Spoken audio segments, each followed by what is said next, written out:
Hello everyone, welcome back to the channel. This is Rinks and welcome to another edition of Talking DC. In this video, we're going to be talking about the show Gotham. A new show has been announced for HBO Max that is centering around Robert Pattinson's Batman and its universe. It's about Gotham Police Department. A lot of people are asking, well, Gotham already did that, but I don't know, it might be a different take on it, but I will talk about that show when it comes out and I will talk about it in detail. But for now, I actually wanted to talk about Gotham itself since the show ended and I can actually talk about it from start to finish in my opinions. With that out of the way, let's get right into it.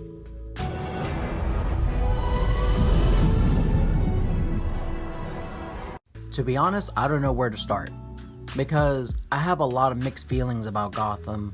It's because it's a show that I wanted to depict about Gotham, about how dark it is, and that pretty much anyone from Gotham is bad to a degree, and there's no good in Gotham. That it shows everyone can be corruptible and anyone can be turned out bad, because Gotham is such a bad place.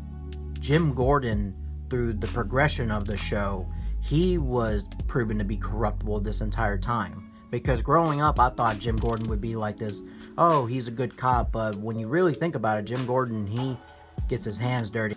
When the show came out in 2014, I really loved season 1. Season 2 was good, and then when it came to 3, 4, and 5, that's where the friction happened. That's where I was divided on certain things. Where I was like, yeah, I like this idea, and then there were others that I was like, was that really necessary, or it was a letdown?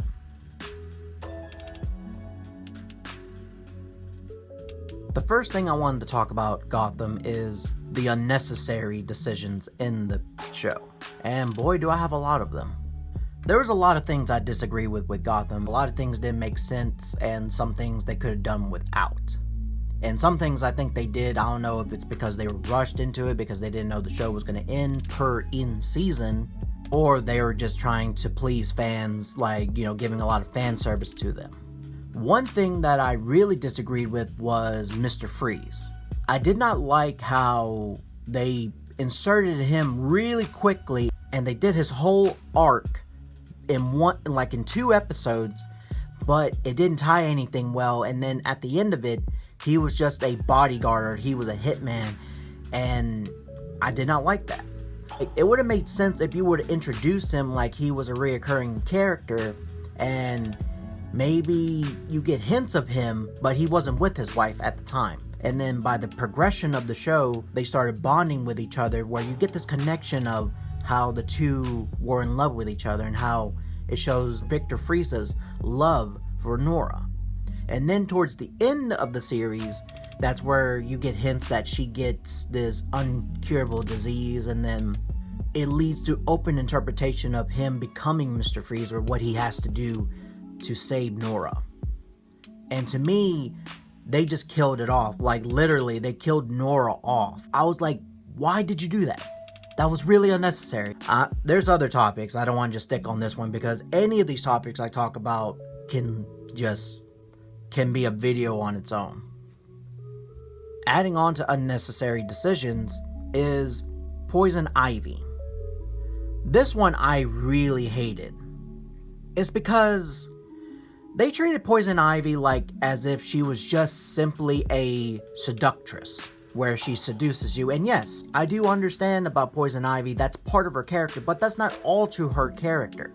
And also, this thing is glaring and is a big problem. When you look at Gotham itself, technically, she is still a child. Even if she aged up, like through some supernatural hocus pocus type of deal, she is still a child. And I had a big problem with that, is that you're showing that this character doesn't matter until she's old enough. You could have planted seeds, and no pun intended on that, but you could have planted seeds to this story progression of the entire series. You could have focused on her abusive father to her. Like, I know that they killed him off like in the very first episode, but that would have planted seeds, or that would have planted the idea that she came from an abusive home, and then throughout the series you kind of teased that she was a genius, that she loved plants. And I don't mean like, oh, like I love plants. Like, no, like she was actually experimenting on plants. She was like a genius. But then it shows maybe she had a distrust in men too. You could have played with those ideas throughout the whole series. You didn't need to just simply grow her up that quick. And I don't know if it was just fan service to like, oh, I want Poison Ivy. Like, no. The point of Gotham is you're supposed to show that these people would have ended up the way they were regardless, but not speed up the process. That it was an overtime, it was just a build up, and then it took one event to just like that. They are that villain. Another unnecessary decision in Gotham is Bruce Wayne. This is the one where I was a bit disappointed, because I understand he became Batman, or Batman was born the moment his parents were gunned down in front of him. But they sped up that progression. Well, there's nothing to Bruce Wayne, that's just Batman, so he needs to be fighting as soon as he can. Like, no, like, what would have been good for this entire series is that you would have seen Bruce progress this, like, becoming Batman. There were moments where, yes, that was Batman. The way he talked and the way he did things was Batman, and that's why I really liked his character. But towards the later season, that's where they're like full on, oh, you're gonna become a vigilante. And I didn't like that. I wish there was like moments where like maybe he was in school where he was actually correcting things what the teacher was saying, and then just it's evolving into him becoming more Batman-like. Not like, oh, in a couple seasons he's gonna go away and then he's gonna become Batman years later. But it just felt like a cop-out, and it kind of robs you of the development of Bruce Wayne becoming Batman. One last thing that bothered me that was unnecessary, and this is one that's gonna divide people. Jerome. I personally think Joker shouldn't have been nowhere near this series. In my opinion, it's just fan service. And I hate when a show does fan service, because it takes away what you could have done. With Joker, what you could have done, and the same thing that you could have done with a lot of these characters, and what the show should have focused on, was showing the development of how they become the villain that they are in the comic books and in the movies and the games. Of what you see in them right now is what you're going to see later on. I love the first episode that Jerome was introduced, because I thought that was just going to be a one and done and that's it. Because I would have been happy if he would just featured in that episode and it took me by surprise that he was acting like this way, and I'm like, okay, this is Joker. Okay, I like where this is going, that maybe they leave it off there, maybe they touch on it later on, and that's it. But nope, he's full on Joker the next season, and I just could not care for it. I was like, okay, can you go away? I want to see the other characters, the other ones that have better development. In the later seasons, they added more of him, and I'm just like, yeah, he's entertaining, and yeah, he's good, but like, that's not all to Gotham. Like, I understand Joker is Batman's antagonist, but there's more to Gotham than just Joker. There's a reason why Batman has an amazing rogues gallery. Now we get to the second part of the video, the letdowns. These are not as bad as the unnecessary, but you could have tweaked it a little bit more, or this little change in the story could have provided better. One thing I disagreed with, or what was a letdown, was that when I first started watching Gotham, I was intrigued by the idea of the mob bosses going against each other. And I thought we were going to see that for several seasons, from maybe 1 to 3 or 1 to 4, and I would have loved to see that. No one really talks about the mob families of Gotham, because that would have been very interesting to see all these mobs interact with each other, how they wage war against each other. and how Gotham is suffering because of all this. And not just them, you had the Bertinelli family, or you could have introduced Roman Sionis later on in the series, where after all these mobs are killed off, he joins the scene and he becomes one of the top mob bosses in Gotham. I didn't like how they just ended all of it in season 1, and then from season 2 and on, it was just villains, super villains, monsters, and I'm like, that's not all to Gotham, that it's just freaks. And yes, there are a lot of freaks in Gotham, but there's more to Gotham. So I didn't agree with them changing the pace of it where it's just psychotics. Or that's why, in my opinion, season 1 has been the best, in my opinion, because I like where they were going with, and I like how they started. It was a grounded cop show where it was talking about mobs and just schemes, scandals, and just corruption, and that's something I could sink my teeth into. Another letdown of Gotham was the Court of Owls. This would have been pretty good to add, but I think the build up to it was lackluster and also very disappointing, because it was hinted that a secret organization had something to do with the Wayne murders, which that's fine. That's something from the New 52 with the Court of Owls inclusion. But something like this, it could have waited a little bit longer. Something like this should have been like maybe season 5 or 6, where you finally see the Court of Owls, because the Court of Owls are always hidden from Gotham. People don't know if they exist.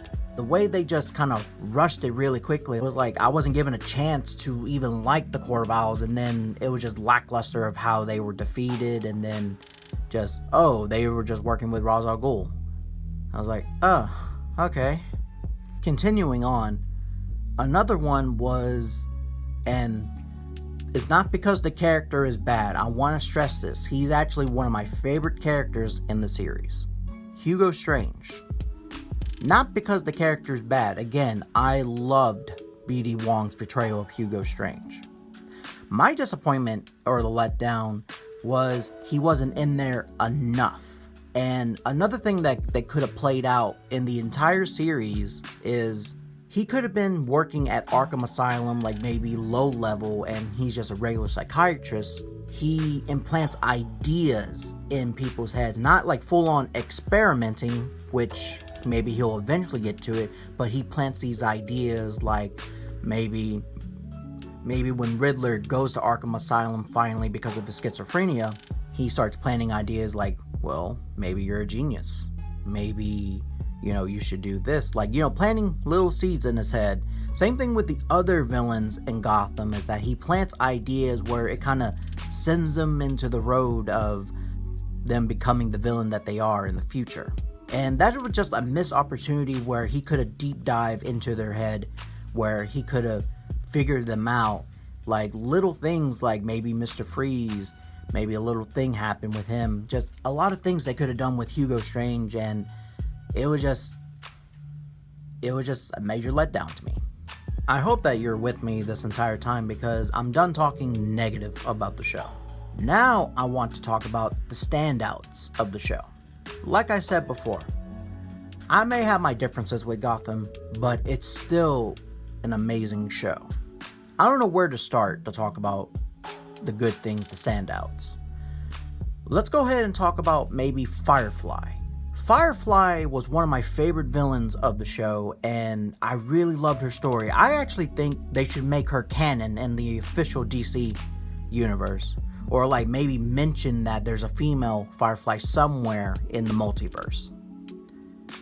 Because I love that backstory. It's not just some guy who just loves burning things up. She was abused by her family, about her male family, or she had it. So she killed them, and then she becomes Firefly. That was one of my favorite parts of the show, and I loved every single part that she was in. Every time she was shown, I loved it. Another character that I want to add on to all this positivity is Mad Hatter. I love to hate this guy. I hated this guy, but I liked his mannerisms, but I hated him to his core.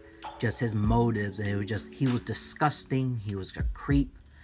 But with those types of things, it makes a good villain.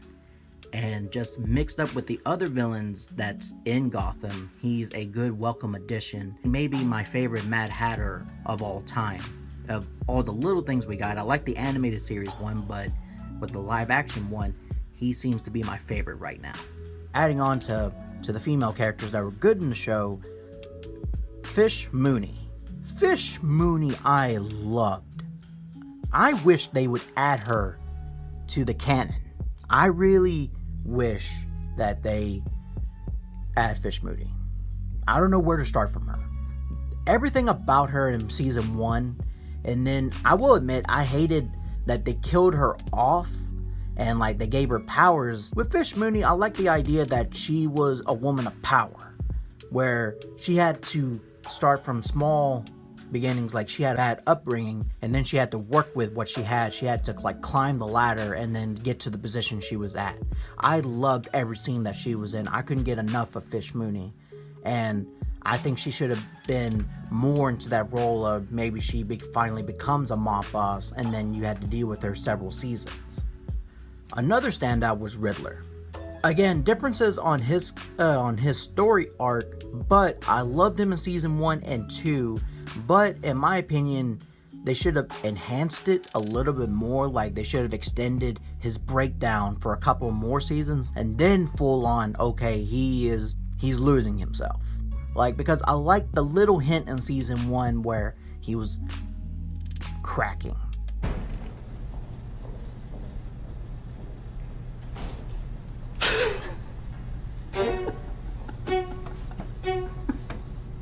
You're the guy that likes riddles. Why are you laughing? You fool, it's not funny. What a creep.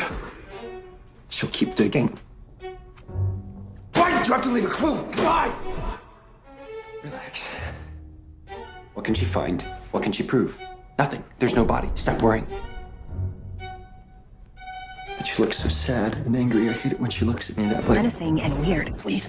Like it matters. Like you stand a chance with her. She knows how you feel about her and she treats you like dirt. Treat you like dirt. I don't care. I still love her. Oh! Listen to yourself! Be a man! You're an odd man, Mr. Nigma. You'll do better with that one if she's a little scared of you. Stop talking like that. No riddles. Formal complaints about you. Just keeping it real. What's black and white and red all over? Stop! I wouldn't quit your day job if I were you.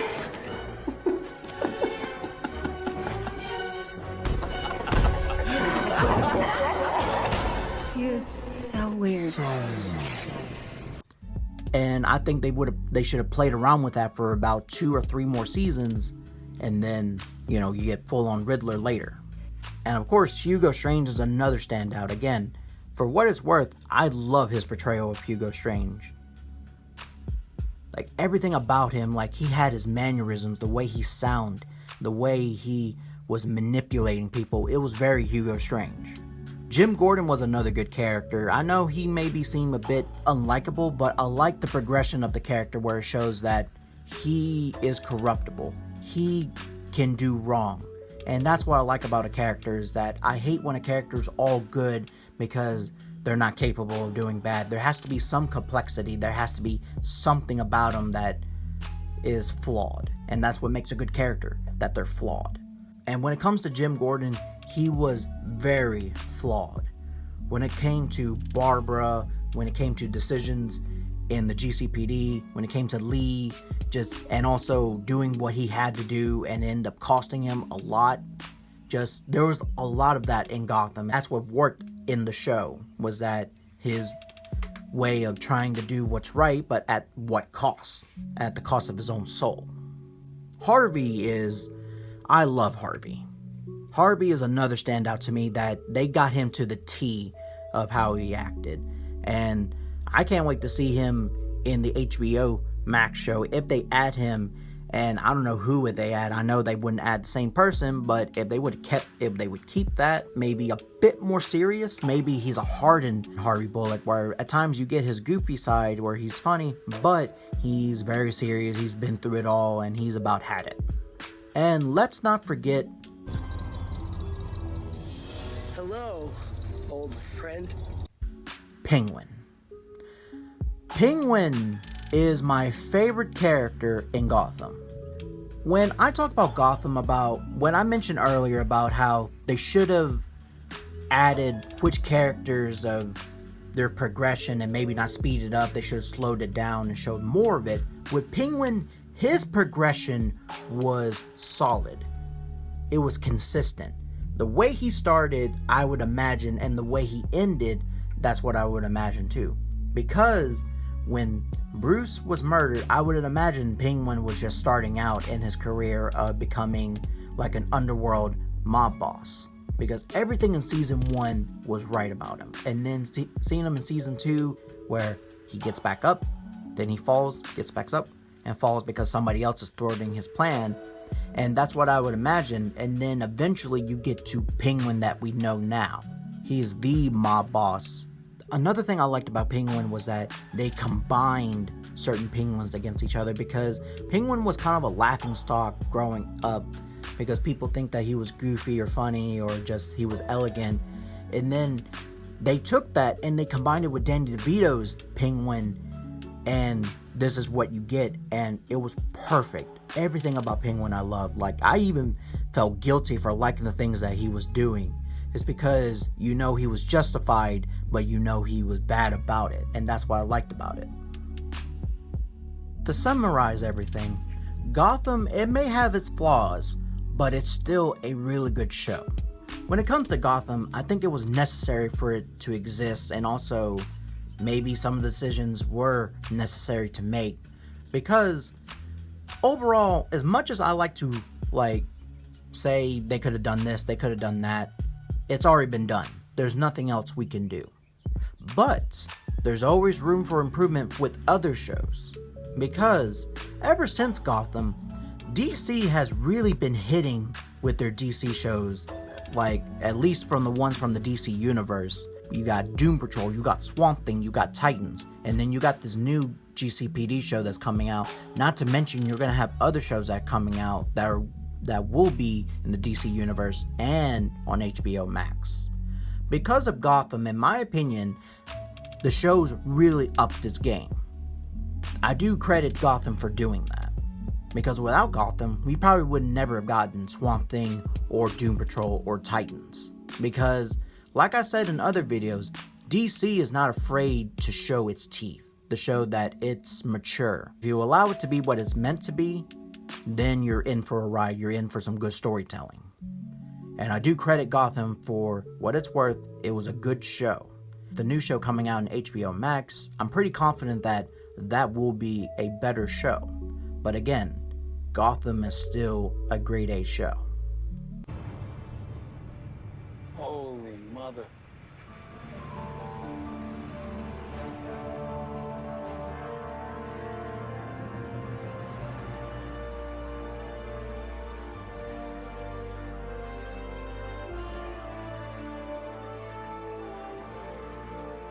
Who is he? Friend.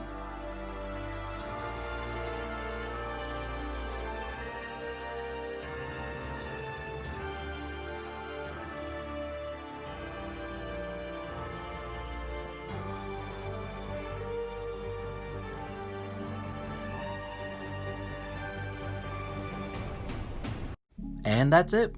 We're done talking DC. Let's wrap up the video. Hit the notification bell to let you know when some more videos will come out. Also, like, subscribe, share. Also, there will be handles down below to my Twitter, Instagram, and Vero. Until next time, thank you for talking with me.